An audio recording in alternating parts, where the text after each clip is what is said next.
નમસ્કાર વિદ્યાર્થી મિત્રો, ઇકોનોમીનો આજે ત્રીજો ભાગ રજૂ કરવા જઈ રહ્યો છું. મતલબ પ્રકરણ 2નો બીજો ભાગ છે, જેનું હેડિંગ છે અર્થવ્યવસ્થાના પ્રકારો, ટાઈપ્સ ઓફ ઇકોનોમી. જુદા જુદા ઘણા બધા પ્રકારો વિશ્વમાં જોવા મળે છે અર્થવ્યવસ્થાના. તો એમાંથી આપણે પરીક્ષાલક્ષી મુખ્ય લેશું આપણે, પરંતુ અહીંયા મેં કુલ 7 પ્રકારો બતાવેલા છે આપને. સૌથી પહેલાં આવશે ઉત્પાદનના સાધનો પર નિયંત્રણના આધારે. તો આપને ખ્યાલ હશે કે ઉત્પાદનના સાધનો 4 છે કુલ: જમીન, શ્રમ, મૂડી અને નિયોજક. તો નિયોજકમાં ફરક પડે કે જમીન, શ્રમ અને મૂડી પર નિયંત્રણ કોણ રાખે છે? ખાનગી કંપની રાખે છે કે સરકાર રાખે છે? મતલબ ઉત્પાદનના સાધનોના નિયંત્રણના આધારે આપણે જોઈશું. વિકાસની અવસ્થાઓના આધારે, તો કે વિકસિત, અલ્પવિકસિત અને અવિકસિત, ડેવલપ્ડ, પછી આવશે ડેવલપિંગ અને અંડર ડેવલપ, આવી રીતે 3 કેટેગરી આવશે. વિભિન્ન ક્ષેત્રોની ભૂમિકાના આધારે, મતલબ public sector, private sector and cooperative sector. વિશ્વ સાથેના આર્થિક સંબંધોના આધારે, કેટલી ઇકોનોમી ક્લોઝડ ઇકોનોમી હોય, મતલબ દુનિયા સાથે કોઈ વેપાર વાણિજ્ય ન કરતા હોય તો ક્લોઝડ ઇકોનોમી, અને જો લિબરલાઇઝેશન ગ્લોબલાઇઝેશનમાં માનતા હોય તો સમગ્ર વિશ્વ સાથે વેપાર કરતા હોય તો તે દૃષ્ટિકોણથી. આયોજનના આધારે કેટલીક પ્લાન્ડ ઇકોનોમી હોય, કેટલીક નોન પ્લાન્ડ ઇકોનોમી હોય. ભારતમાં પ્લાન્ડ ઇકોનોમી છે, પંચવર્ષીય યોજનાના આધારે ભારત ચાલે છે. નિર્ભરતાના આધારે, એક દેશ બીજાની નિર્ભરતા રાખે છે ઇકોનોમીની દ્રષ્ટિએ. અને અન્ય પ્રકારો, તો અત્યારે જે કરંટ વાત કરીએ પરીક્ષાલક્ષી, તો અન્ય પ્રકારો જે છે આપણા માટે ખૂબ આઈએમપી ગણાશે. બાકીનામાંથી મેં પરીક્ષાલક્ષી જ લીધેલું છે, બરાબર. ચલો, સૌથી પહેલાં જોઈએ આપણે અર્થવ્યવસ્થાના પ્રકારો. તો પ્રકરણ 2નું નામ છે અર્થશાસ્ત્ર અને અર્થતંત્રનો મૂળભૂત ખ્યાલ, બરાબર. એમાં ઉત્પાદનના સાધનો પર નિયંત્રણના આધારે કઈ કઈ વ્યવસ્થા આવે, તો કે પેલી મૂડીવાદી કેપિટલિઝમ, બરાબર. પછી આવશે રાજ્ય સંચાલિત અર્થવ્યવસ્થાની અંદર આવશે સમાજવાદી, મતલબ સોશિયાલિસ્ટ, સામ્યવાદી એટલે કોમ્યુનિસ્ટ. અને પછી આવશે મિશ્રિત અર્થવ્યવસ્થા. મિશ્રિત અર્થવ્યવસ્થાનું પરફેક્ટ એક્ઝામ્પલ આપણો દેશ ખુદ ભારત. તો ઉત્પાદનના સાધનો પર નિયંત્રણના આધારે મૂડીવાદી અર્થવ્યવસ્થામાં મોટાભાગે ખાનગી સંચાલકોના હાથમાં ઉત્પાદનના સાધનો હોય. સમાજવાદી સરકાર જે છે, બરાબર, એ મોટાભાગના સાધનો પોતાની પાસે રાખે અને અમીરો પાસેથી લઈ અને ગરીબોને દેવાની નીતિ રાખે. જ્યારે સામ્યવાદી સરકાર છે એ જો હુકમી દ્વારા, ચીનમાં જેમ છે અત્યારે તેવી રીતે ઉત્પાદનના સાધનો બહુ ખૂબ કડક હાથે પોતાના નિયંત્રણ અને કાબૂમાં રાખે. અને ભારતમાં મિશ્રિત અર્થવ્યવસ્થા, મિશ્રિત એટલે કે મૂડીવાદ અને સમાજવાદ, આ બંનેનું મિશ્રણ સ્વરૂપ એટલે કે મિશ્રિત અર્થવ્યવસ્થા. ચલો, એક એક વસ્તુને જોઈએ આપણે. સૌથી પહેલાં આપણે જોઈએ ઉત્પાદનના સાધનો પર નિયંત્રણના આધારે મૂડીવાદી અર્થવ્યવસ્થા, કેપિટાલિસ્ટ જેને કહી શકાય, કેપિટલિઝમ કહેવાય, મૂડીવાદ. અચ્છા, તો ઉત્પાદનના સાધનો જેવા કે જમીન, મૂડી, શ્રમ, વિતરણ, બરાબર, નાણાં વગેરે ખાનગી ક્ષેત્રના નિયંત્રણમાં હોય છે, બરાબર. ભારતમાં તમે જોઈ શકો કોઈ પણ વ્યક્તિ વૈયક્તિક માલિકી, ભાગીદારી, પેઢી, limited liability, partnership, private limited company, public limited company, cooperative society બધાની રચના કરી શકે છે. This is perfect example of capitalism, મતલબ મૂડીવાદ. મૂડીવાદમાં તમારી પાસે પૈસા છે, ઉદ્યોગ ધંધા શરૂ કરો, તમારામાં તેવડ હોય તો નફો કરો, બરાબર. અચ્છા, નુકસાન ખમવાની ક્ષમતા હોય ત્યાં સુધી નુકસાન સહન કરો, પણ જો નફો કરવો તો ટેક્સ ભરો. આ સિસ્ટમ, બરાબર. મૂડીવાદમાં, અમેરિકાના મૂડીવાદ માટે એમ કહેવાય છે કે પરફોર્મ ઓર પેરિસ. કાં તમે બજારમાં ટકી રહ્યો, કાં પેરિસ એટલે તમારો નાશ થશે, મતલબ જતા રહ્યો.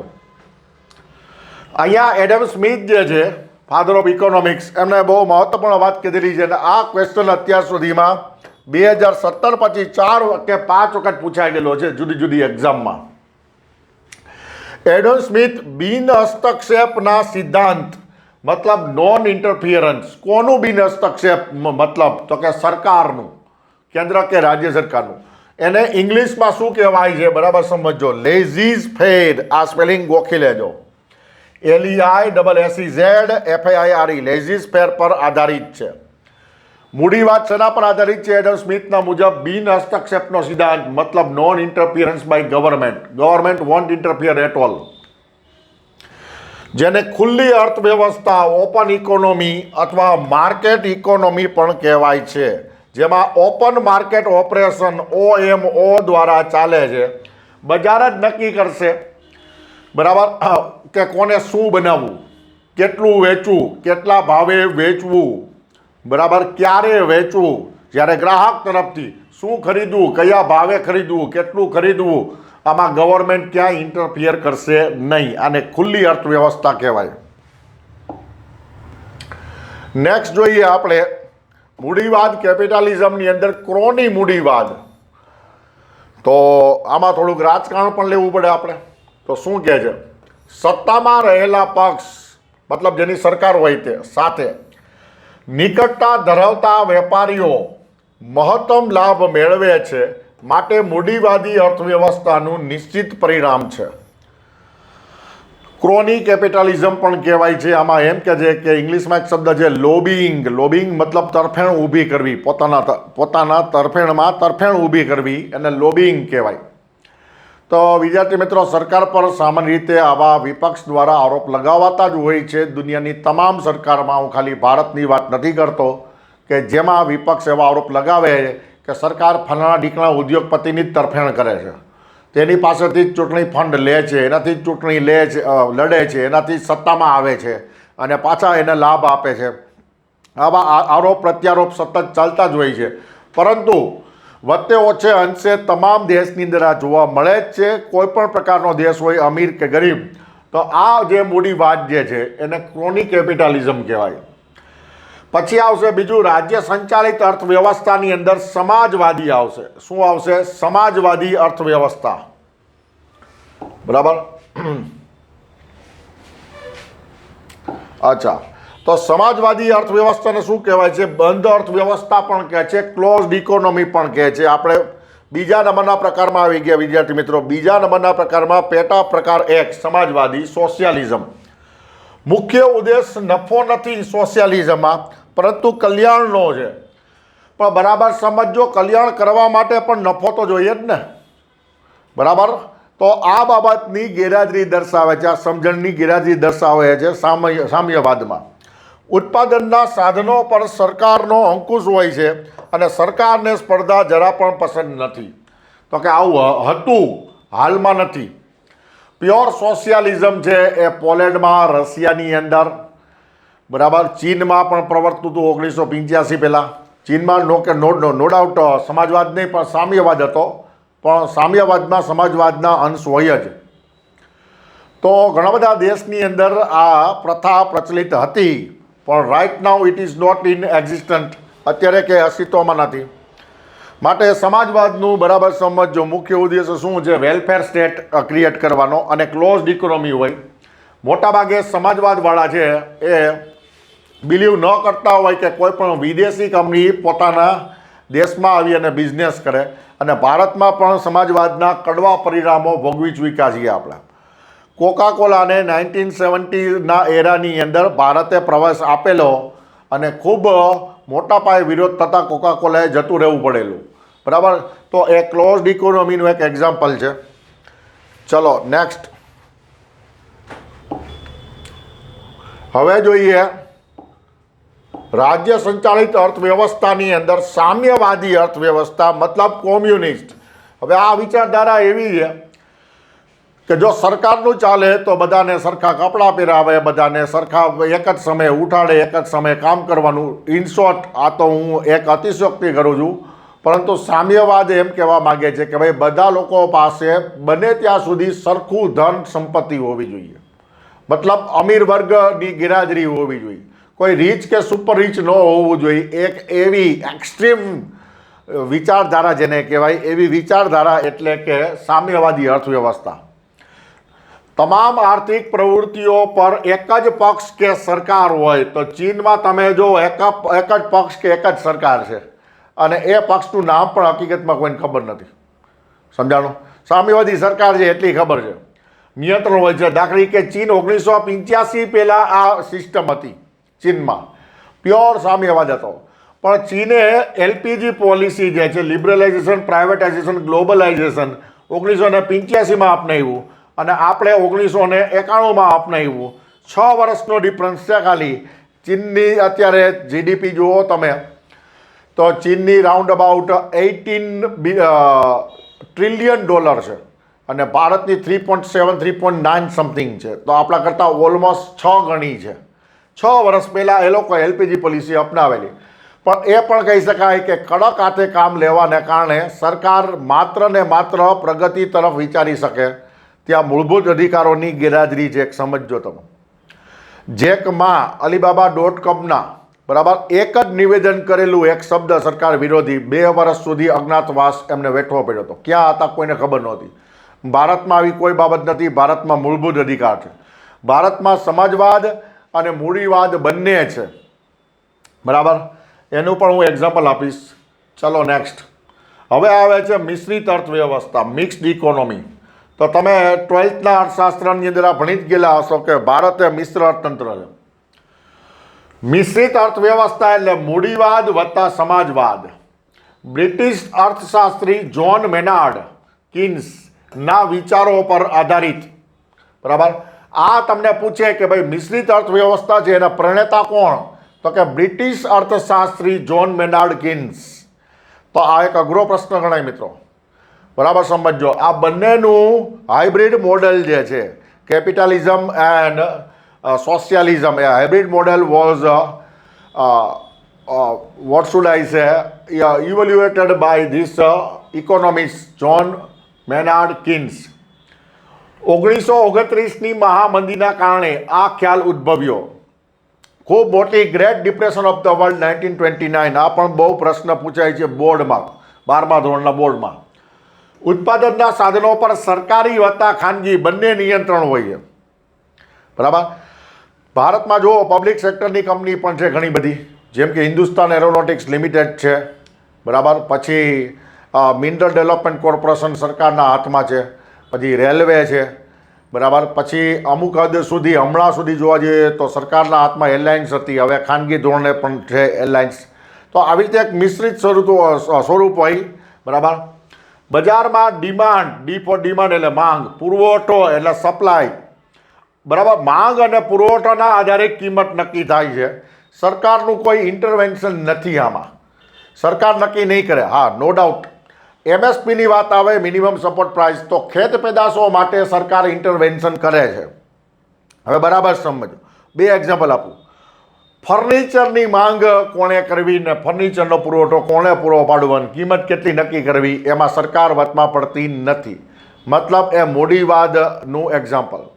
પરંતુ ઘઉંની વાત આવે, ચોખાની વાત આવે, બરાબર, કોઈ ધાન્ય પાકની વાત આવે તો પાકની અંદર સરકાર છે માંગ અને પુરવઠોને સમતુલ રાખવા માટે મિનિમમ સપોર્ટ પ્રાઇસ, ખેડૂતોને પોષણક્ષમ ભાવ મળી રહે એટલા માટે સરકાર જે એમએસપી ડિક્લેર કરે. તો એ સમાજવાદનું લક્ષણ થયું. એવી જ રીતે બરાબર મેક્સિમમ પાસેથી લઈને મિનિમમને વહેંચણી કરવી. તો ગરીબ આવાસ યોજના પણ છે, મફત અન્ન સહાય યોજના પણ છે. બરાબર, આવી ઘણી બધી યોજનાઓ છે. બરાબર, કે જે મેક્સિમમ ટુ મિનિમમ ગતિ કરે છે સંસાધનોની. અચ્છા, દાખલા તરીકે ખાનગી ઉદ્યોગ કિંમત નક્કી કરે છે, સરકાર નિયમન કરે છે ખાલી. અચ્છા, પ્લેનની ટિકિટ કેટલી હોવી જોઈએ તો કે ખાનગી એરલાઇન્સ નક્કી કરે છે. પણ શું બેફામ લઈ શકે તો કે ના, એના માટે DGCA directorate general of civil aviation નિયમન કરે છે. સરકાર યોજના દ્વારા પ્લાન્ડ ઇકોનોમી હોય, કેવી છે આપણી પ્લાન્ડ ઇકોનોમી, સરકાર યોજના દ્વારા ભાવમાં દખલ કરે. દાખલા તરીકે રેશન કાર્ડમાં સસ્તું અનાજ આપે. આવાસ યોજના, જે મેં ઓલરેડી એક્ઝામ્પલ આપ્યું, સરકાર યોજના દ્વારા દખલ કરી શકશે, નિયમન કરશે. ડાયરેક્ટ માર્કેટમાં ઉતરીને એમ નહીં કહી શકે કે ભાઈ હવે આટલા 4 સિટિંગના ડાઇનિંગ ટેબલની કિંમત 5,000થી વધારે નહીં. તો આવી રીતે જનરલ કોમોડિટીમાં ક્યાંય સરકાર દખલ દેશે નહીં. That is called mixed economy. ચલો next. This is very important. આ બહુ પૂછાઈ ગયેલું છે. અહીંયા લખું છું આઈએમપી અને આઈએમપીનો બાપ આઈએમપો. અચ્છા, વિકાસની વિભિન્ન અવસ્થાઓને આધારે અર્થવ્યવસ્થા. આમાં તમારે 3 આંકડા માથાદીઠ આવકના ખૂબ જ યાદ રાખવાના છે. વિકસિત અર્થવ્યવસ્થા, ડેવલપ્ડ ઇકોનોમી, વિશ્વ બેંકના મત અનુસાર પ્રતિ વ્યક્તિ કુલ રાષ્ટ્રીય આવક, પ્રતિ વ્યક્તિ મતલબ પર કેપિટા નેશનલ ઇન્કમ 13,846, 13846, 13846, $13,846 કે તેથી વધુ હોય તો તેને વિકસિત અર્થવ્યવસ્થા કહેવાય. આનું એક્ઝામ્પલ છે અમેરિકા, બ્રિટન અને જાપાન. $13,846 કે તેથી વધુ વિકસિત અર્થવ્યવસ્થા. ઓકે, ચલો નેક્સ્ટ સ્લાઇડ. વિકાસશીલ અર્થવ્યવસ્થા. તો વિકાસશીલ અર્થવ્યવસ્થામાં આપણે જોઈએ, બરાબર, વિશ્વ બેંકના મત અનુસાર વિકાસશીલ અર્થવ્યવસ્થાને 2 ઉપશ્રેણીમાં વહેંચવામાં આવે છે. તો વિકાસશીલ, જેમાં ભારત સામેલ છે, એમાં 2 શ્રેણી છે. નિમ્ન મધ્યમ આવક વર્ગ. તો એ ક્યાંથી ક્યાં સુધી? નીચલો મધ્યમ વર્ગ. એમ તો કે $1,136 થી $4,465 પ્રતિ વ્યક્તિ કુલ રાષ્ટ્રીય આવક હોય તો એમાં ભારત, ઇજિપ્ત અને થાઇલેન્ડ સામેલ છે, બરાબર. જ્યારે ઉચ્ચ મધ્યમ આવક વર્ગની વાત કરી તો અહીંયા 4465 અટકું હતું, તો અહીંયા 4466 શરૂઆત થશે. 4466 થી $13,846 પ્રતિ વ્યક્તિ આવક હોય, જે મેક્સિમમ વિકસિત અર્થવ્યવસ્થાની મેં કીધેલી તે 4466 થી $13,846 વચ્ચે ડોલર પ્રતિ વ્યક્તિ કુલ રાષ્ટ્રીય આવક હોય, બરાબર. તો એ વિકાસશીલ અર્થવ્યવસ્થાની બીજી શ્રેણીમાં આવશે, ઉચ્ચ મધ્યમ આવક વર્ગમાં આવશે. ચલો નેક્સ્ટ જોઈએ અલ્પવિકસિત, અંડર ડેવલપ્ડ ઇકોનોમી. તો એમાં શું આવશે? જે દેશની પ્રતિ વ્યક્તિ કુલ રાષ્ટ્રીય આવક $1,135 કે તેથી ઓછી હોય, બરાબર, તે અલ્પવિકસિત અર્થવ્યવસ્થા કહેવાય. દાખલા કે આફ્રિકાના દેશ સોમાલિયા અને બુરુંડી, જેની હાલત બહુ ખરાબ છે. અત્યારે ઝિમ્બાબ્વેની પણ હાલત ખરાબ છે. તો એ બધા આ કેટેગરીમાં આવશે. હવે આવશે મિત્રો, જેમાંથી આપણે માર્ક કમાવાના છે તે પ્રકારની અર્થવ્યવસ્થા, ઇકોનોમી. વિવિધ પ્રકારની ઇકોનોમી એટલે 7મી પ્રકાર થયો. ડાયરેક્ટ મેં તમને કીધું. એમાં સૌથી પહેલાં આવશે ગીગ ઇકોનોમી, GIG, બરાબર, GIG, gig economy. Gig economy શું કહે છે, બરાબર સમજો કે મારે બનાવવું છે સ્કૂટર, બરાબર. એમાં ઇલેક્ટ્રોનિક પાર્ટ્સ પણ જોશે અને મિકેનિકલ પાર્ટ્સ પણ જોશે. તો હું બધા પાર્ટ્સ એક જ ફેક્ટરી નીચે બનાવી અને એક જ જગ્યાએ એસેમ્બલ હું નહીં કરું, પણ અમુક ભાગ એવો હશે કે જેને હું આઉટસોર્સિંગ કરીશ, મારી ફેક્ટરીની બહાર બનાવવા આપીશ. પછી એ ઘરમાં લોકો મજૂરી કરી અને મને માલ પહોંચાડે કે કોઈ પણ કામ. ગીગ ઇકોનોમીનું પરફેક્ટ એક્ઝામ્પલ આપું. અમેરિકા, યુરોપમાં જેટલી ખૂબ મોટી કંપનીઓ છે એ પોતાનું એકાઉન્ટિંગ, એક્સાઇઝ કે ઇન્ટરનેશનલ ટેક્સેશનનું કામ ભારતમાં રહેતા નોઈડા અને બેંગ્લોર ખાતે રહેતી કંપનીઓને આઉટસોર્સ કરે છે. કારણ કે એકાઉન્ટિંગનું કામ ત્યાં ખૂબ મોંઘું પડે છે, બરાબર. નેટના જમાનામાં એ લોકો ભારતમાં ગીગ ઇકોનોમી આખી ઊભી કરી છે ભારતમાં, અને લાખો લોકો જેમાં રોજગારી મેળવે છે, એકાઉન્ટિંગ પ્રોફેશનલ્સ બધા, સમજાણો. તો કામ ફેક્ટરી ક્યાં છે? અમેરિકા, યુરોપમાં, અને એનું એકાઉન્ટિંગ વર્ક ક્યાં થાય છે? નોઈડા અને બેંગ્લોરમાં. તો that is perfect example of gig economy. Gig economy એક નિશ્ચિત સમય માટે હંગામી રોજગારી પ્રોજેક્ટના આધારે ફ્રીલાન્સ કામ આપે છે. મહત્વપૂર્ણ બાબત એ છે કે આ કોઈ કોન્ટ્રાક્ચ્યુઅલ રિલેશન છે, આ કોઈ પરમેનન્ટ રિલેશન નથી, સમજાવો. અહીંયા પ્રોજેક્ટ પૂરતું જ કામ આપવામાં આવશે, વળતર આપશે અને પછી છૂટા. જે વ્યક્તિ કામ કરે છે તે કંપની સાથે જોડાયેલો હોતો નથી, મતલબ એના પેરોલ પર હોતો નથી, અને રેમ્યુનરેશન મહેનતાણું મળશે, બરાબર. Contractual system. વ્યક્તિની અંગત આવડત, કૌશલ્ય વિશ્લેષણ આધારે કામ મળે છે. તો તમે ઘણી વખત જોતા હશો કે અત્યારે ઇન્ટરનેટ ઉપર પણ ગ્રાફિક ડિઝાઇનિંગના ઓર્ડર મળે છે. તો ઘણા બધા લોકો અમેરિકા, યુરોપની કંપની પાસેથી ઓનલાઈન ઓર્ડર લે, એ મુજબ એસાઇનમેન્ટ મુજબ કામ કરે, પછી સપ્લાય કરે, તો $7 થી $8 પર ડે, પર વર્ક, પર ટાસ્ક મળતા હોય છે, કે પછી $15 પણ મળે. તો that is example of gig economy.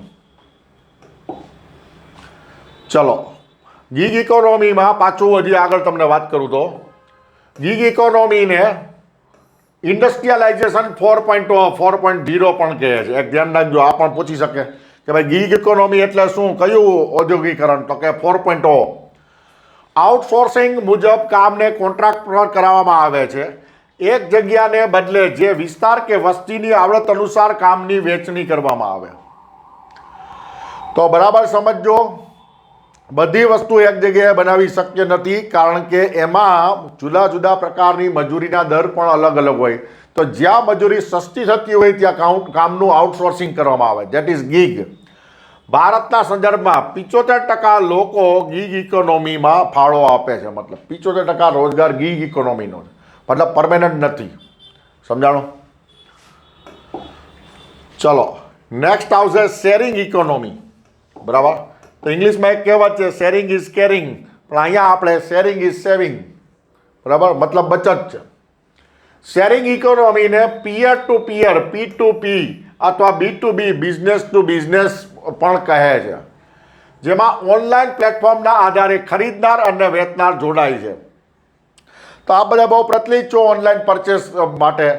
અચ્છા, મેન્યુફેક્ચરર હોય ક્યાં દુનિયામાં કોઈ પણ ખૂણે પડ્યો હોય, એને પોતાની પ્રોડક્ટ નોટ ડાઉન કરાવેલી હોય, રજિસ્ટ્રેશન કરાવેલી હોય એમેઝોનમાં.